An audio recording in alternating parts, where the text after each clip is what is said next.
Oui, c'est une bonne question, effectivement, hein. Ah, la belle question, évidemment. Bonsoir, d'abord, hein. J'espère que vous avez passé une agréable fin d'année, d'agréables fêtes, que vous avez bien fêté ça avec vos amis, avec votre famille, que vous êtes bien rempli la panse. C'est le but numéro 1, pour ma part, en tout cas. Voilà, et puis, l'année prochaine, le but, ce sera de les perdre. But que j'aurai évidemment du mal à respecter, hein. Alors, dans cette vidéo, les amis, accrochez-vous, ça va être décousu au possible, hein. Je préfère vous prévenir.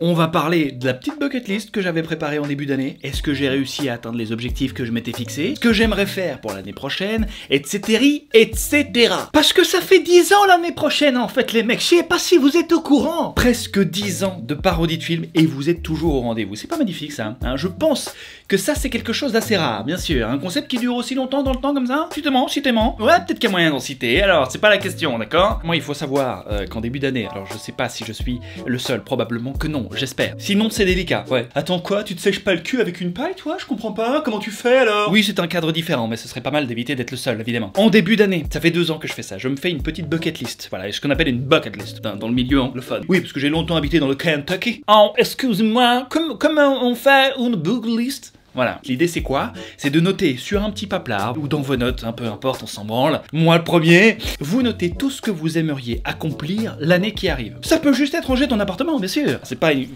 bucket list fameuse, hein, je vais pas te taper dans le dos pour ça. Si tu as une short list, une bucket list, tu peux, au fur et à mesure de l'année, garder l'œil là-dessus et garder ton focus, c'est hyper important. Je vous connais les amis, je vous connais depuis le début là que je vous ai parlé de bucket list. Tu l'as là, sous la main là, ta bucket list là? Et va de la voir ou quoi? Et moi que tu baisses ton froc aussi.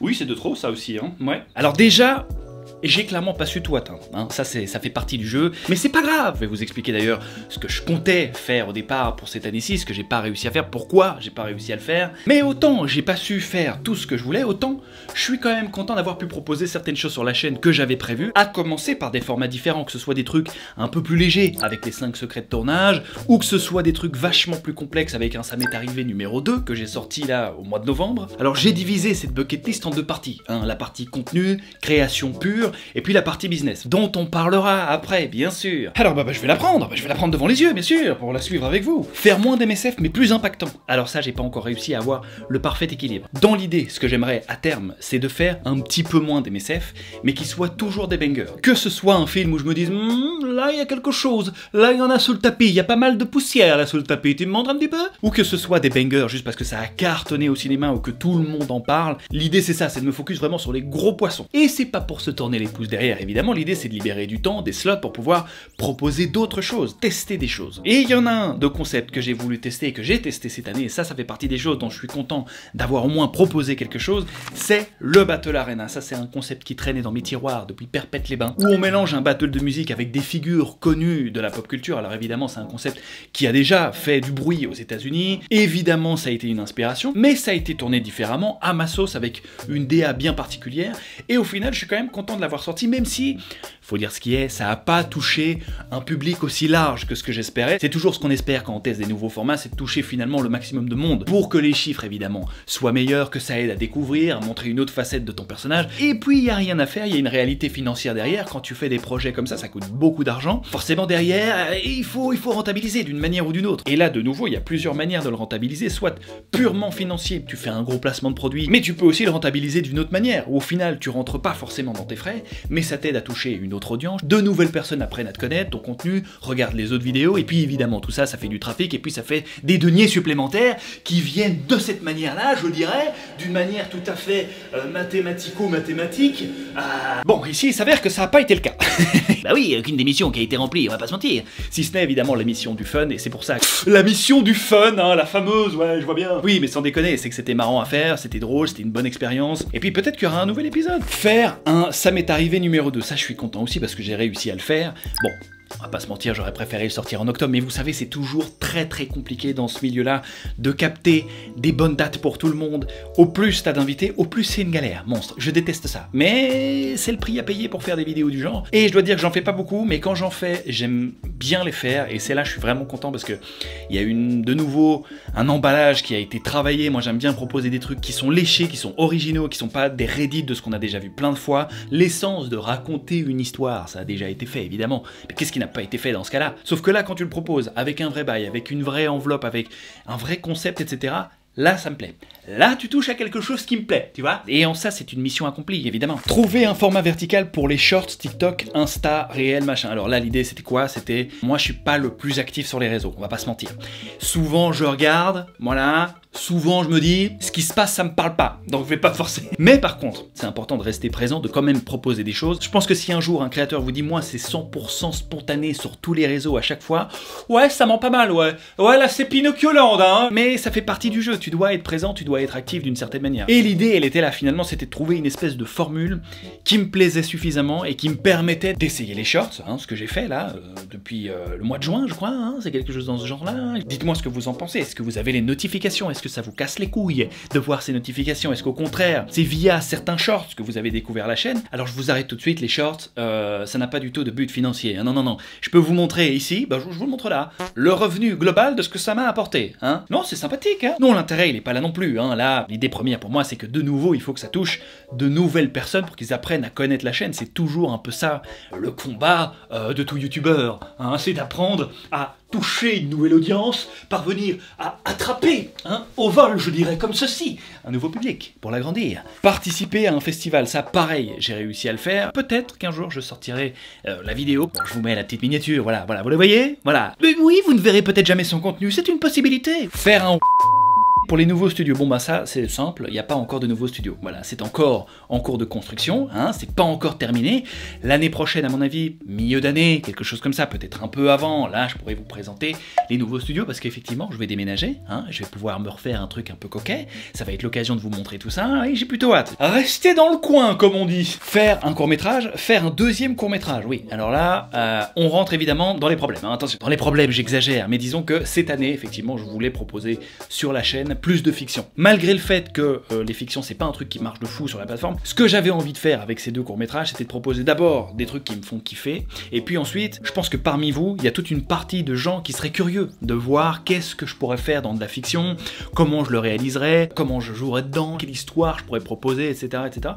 Et rien que pour ça, même si on est 200 000, 300 000, 400 000 à regarder, ce qui est déjà énorme, le but c'est aussi que je puisse me mettre en scène au travers de ces fictions, et c'était le but de ces deux courts-métrages. Malheureusement, c'est un truc qui prend un temps de malade. J'ai trouvé un partenaire ici en Belgique pour pouvoir m'accompagner dans le financement de ces deux courts-métrages parce que ça coûte une blinde. Et évidemment, vous vous en doutez, quand tu fais taffer une trentaine de personnes sur 3 jours, bon, et puis même rien qu'une question administrative, faut passer par des process incroyables, faut prendre du temps, ça doit se faire à certains moments de l'année, ce qui fait qu'au final, j'ai pas pu proposer les deux fictions que je voulais proposer. Mais j'espère au moins qu'en 2024, je vais pouvoir vous proposer au moins une des deux, parce que la première, là, celle-là, j'ai envie de la prendre comme ça, de vous la balancer en 2024, là, ça ce serait pas mal. Je pense que quand t'arrives à 10 ans de carrière, tu vois, attends, non, je suis désolé, quand t'arrives comme ça à 10 berges de careers, t'es obligé, hein, de te faire plaisir, parce que sinon, je veux dire, à quoi bon, ouais, bon. Trouver un concept avec les trailers, format vertical, point d'interrogation. Je me pose parfois des petites questions à moi-même, évidemment. Je sens qu'il y a quelque chose à faire, mais j'ai pas encore trouvé quoi, et de nouveau, j'ai pas envie de vous proposer un truc flingué. Il y a eu des formats qui ont été tournés, qui ont été montés. Invasion secrète, mais en chuchotant. Let's go! Ah, vous n'êtes pas prêts, hein, pour le combat qui nous attend. Ça avait l'air d'un clochard. Et qu'est-ce qu'ils veulent vraiment, au juste? Mon cache-œil.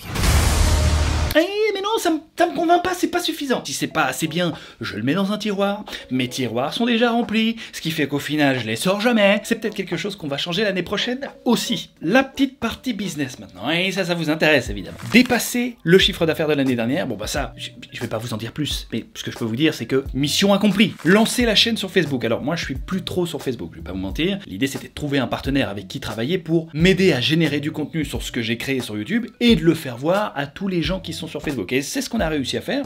Reste plus qu'à patienter, on verra ce que ça donne. Et le dernier dont je peux vous parler, oui, parce que je vais pas tout vous dévoiler non plus, hein, évidemment, je dois en garder sous le capot. Lancer un Skillshare ou une masterclass. Alors ça c'est un point qui est compliqué, bien sûr. Surtout sur le YouTube francophone. Bon alors on en a tous déjà vu, hein, des formations ultra chères pour rien, où tu télécharges probablement un PDF nul, sur lequel est réuni des informations basiques qui n'ont aucune expérience derrière. Il n'y a aucun humain avec une vraie expérience derrière qui te partage des vrais trucs. Et c'est pas ça dont on parle, hein. Moi l'idée arrivé, c'est que je m'étais dit, bah en fait, là, j'arrive tout doucement à 10 ans sur YouTube, c'est un métier comme un autre, hein. Et puis j'aime bien transmettre aussi à ceux qui ont envie d'apprendre ce genre de métier-là, que ce soit pour la vidéo, que ce soit pour l'écriture, que ce soit pour le montage, peu importe. C'est un métier qui englobe tellement de choses. Alors chaque youtubeur a ses propres affinités, on va dire, mais c'est quelque chose qui m'intéresse et c'est peut-être quelque chose que je développerai, peut-être pas l'année prochaine, à moins qu'il y ait une opportunité qui se présente, mais dans les prochaines années, c'est peut-être quelque chose, quelle que soit la forme. Je sens qu'il y a cette petite envie de, voilà, de partager un petit vécu, de partager 10 années derrière une caméra. Qu'est-ce que ça fait de se sentir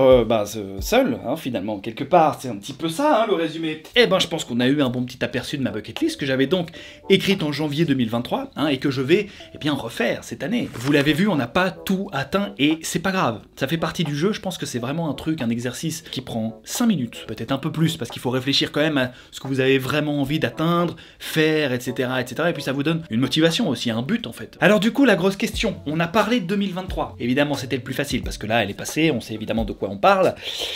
Quant à cette année 2024, qu'est-ce qu'on va faire cette année? Cette année, alors, je vous pose la question. C'est les 10 ans de l'existence de ma chaîne, je sais pas si vous vous rendez compte. Hier j'ai maté un film et c'était plutôt pas mal. Je me souviens encore de personnes de ma famille hein, qui me demandaient « Ouais mais attends, tu vas pas faire ça 10 ans quand même ?» Eh ben si. Et voilà, c'est fait. Et oui. Papa, maman, si vous me regardez, je suis heureux de vous dire que je vais très bien. C'est un business qui est florissant, que je vais m'efforcer évidemment de rendre encore plus florissant, hein, d'être heureux en fait, c'est ça le principal. Voilà, ça c'est pour les parents. Moi ce que je veux c'est beaucoup de fric, énormément de flouze. Je pense que si tu m'avais dit en 2014, gars, ce que t'es en train de faire là, remonte ton froc, arrête de toujours baisser ton pantalon. Quoi? Pas croyable ça quand même. Bon, écoute-moi bien ami, dans 10 ans, t'es encore là. Mais non. Et t'es bien là, hein, je peux te le dire. Quoi? Évidemment pour moi c'est incroyable comme chiffre, mais je vois pas du tout ça comme une fin en soi. Pour moi, on n'a terminé qu'un chapitre. Ce qui nous attend là dans les prochaines années, finalement, je vois ça comme un nouvel arc que je dois encore peaufiner, qu'on doit encore peaufiner ensemble aussi, parce que je dois voir qu'est-ce qui vous plaît, qu'est-ce qui me plaît, est-ce que ce qui vous plaît me plaît, est-ce que ce qui me plaît vous plaît, vous comprenez ou pas? Vous avez compris ou pas? Non mais c'est important parce que moi finalement, ce que j'aimerais faire l'année prochaine avec vous, hein, c'est en même temps garder ce qui marche sur la chaîne, ce qui vous plaît, ce qui me plaît encore évidemment à faire, parce que sinon, si ça ne me plaisait plus, je peux vous le dire, j'arrêterai de le faire. Et là, je parle des parodies de films. Et l'idée, c'est de garder une partie de ces MSF. Et je ne sais pas pourquoi je pioche dans le vide, parce qu'il n'y a rien. Et une autre poignée, évidemment, qui sont, eh bien, des tests que j'ai envie de faire avec vous. Je ne me suis jamais considéré comme un critique cinéma. Je ne suis pas du tout quelqu'un qui analyse des films, qui donne son avis sur des films. J'adore le cinéma, mais c'est aussi un prétexte pour jouer la comédie, faire le clown, raconter des histoires drôles, divertir des gens. C'est ça qui me plaît finalement. Il va y avoir du changement, il va y avoir de la fraîcheur quelque part. Faut voir ça comme ça. Et je compte vraiment sur vous pour que vous puissiez me dire quand il y a des nouvelles choses qui sortent,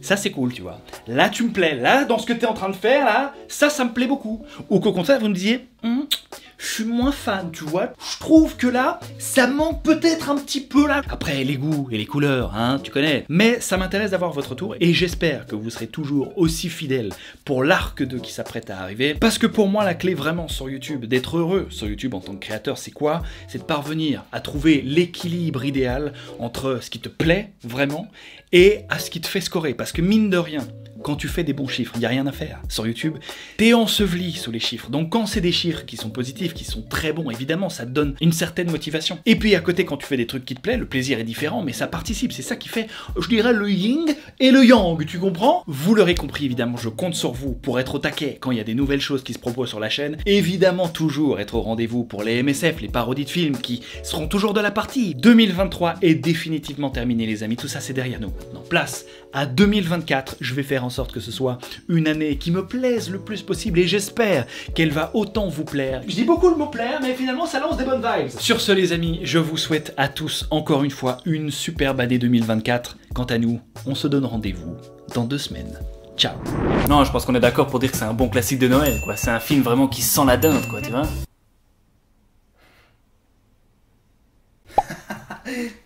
Abruti, hein.